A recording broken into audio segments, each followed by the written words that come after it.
नमस्कार साथियों, मैं डॉक्टर MP सिंह आप सभी का यूट्यूब चैनल में स्वागत करता हूं। साथियों, मैं आपको आज एच-टेट के बारे में बताना चाहता हूं। एच-टेट क्या होता है? Haryana teacher eligibility test, Haryana शिक्षक पात्रता परीक्षा। अधिकतर लोग बहुत परेशान और बहुत दुखी होते हैं कि हमसे हरियाणा एच-टेट की परीक्षा उत्तीर्ण नहीं होती है। साथियों, मेरा 42-43 साल का अनुभव है। अनेकों विद्यार्थियों को मैंने पढ़ाकर एच-टेट क्वालिफ़ाई कराया है। एच-टेट घर बैठे ही बिना कोचिंग के भी आप इसको क्वालिफ़ाई कर सकते हो। इसमें ज़्यादा परेशान होने की ज़रूरत नहीं है, क्योंकि अधिकतर जो शिक्षक हैं, वह कहीं न कहीं प्राइवेट स्कूल में पढ़ा रहे हैं। उनका एच-टेट टेट क्वालिफ़ाई नहीं हुआ है और वो परीक्षा देना चाहते हैं। तो इसमें 3 कैटेगरी होती हैं, पीआरटी, टीजीटी और पीजीटी। पीआरटी का मतलब है प्राइमरी टीचर, टीजीटी का मतलब है 10वीं तक, छठी से 10वीं तक पढ़ाने वाले अध्यापक, और पीजीटी का मतलब 11th-12th में पढ़ाने वाले अध्यापक। तीनों के लिए पहला जो पेपर होता है, पहला जो कंटेंट होता है, वह चाइल्ड साइकोलॉजी का होता है, मनोविज्ञान का होता है। दूसरा, इसमें हिंदी 15 नंबर का पेपर होता है, इंग्लिश 15 नंबर की आती है, चाइल्ड साइकोलॉजी 30 नंबर की आती है। हरियाणा का पेपर दे रहे हो, इसलिए हरियाणा से संबंधित जो जनरल नॉलेज है, जीके है, वो 10 नंबर की आती है। जनरल मैथमेटिक्स जो होता है, बहुत हल्का-फुल्का पेपर आता है, ज़्यादा कुछ नहीं आता है उसमें, तो वह भी 10 नंबर का आता है। और जो आपका पेपर है रीजनिंग, इसमें वह भी 10 नंबर की आती है। तो इसमें जो पेपर, पहली चाइल्ड साइकोलॉजी 30 नंबर की, दूसरा हिंदी व्याकरण आती है उसमें, लेकिन थोड़ा टिपिकल आती है, वह 15 नंबर की आती है।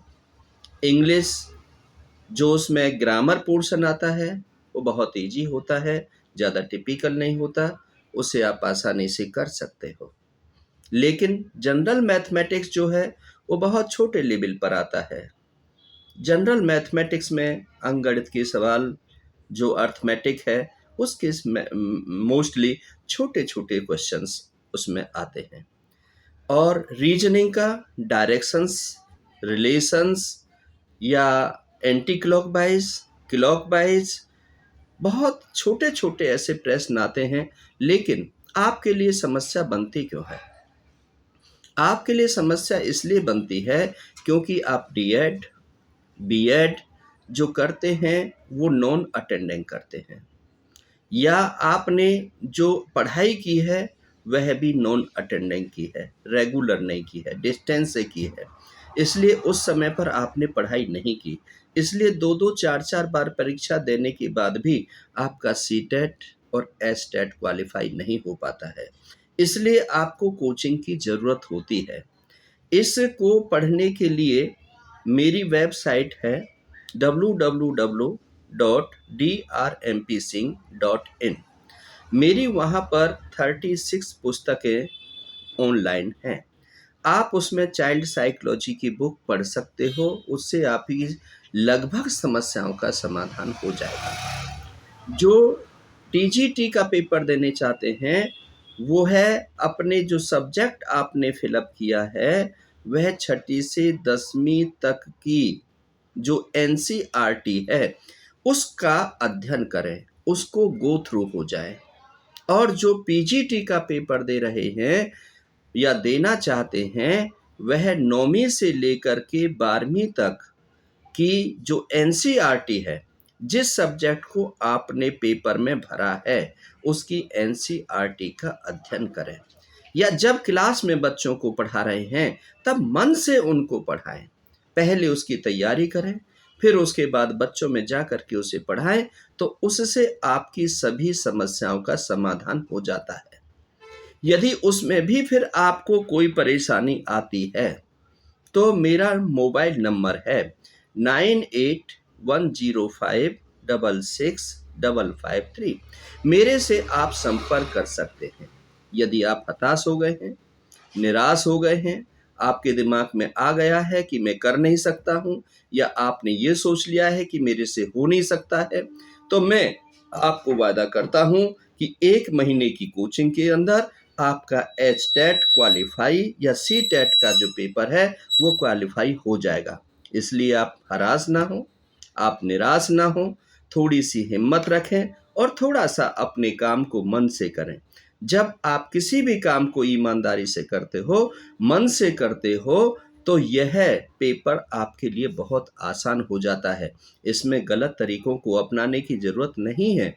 इसमें यदि किसी को पैसे देकर के पास होने के लिए कोई आपको ऐसी ज़रूरत नहीं है। आप 2 घंटे, 3 घंटे प्रतिदिन पढ़ें, मेरे बताए हुए अनुसार पढ़ें या मेरे से संपर्क करें। मैं आपके साथ हूँ, आपसे वादा करता हूँ कि आपका सीटेट और एचटेट क्वालीफाई हो जाएगा।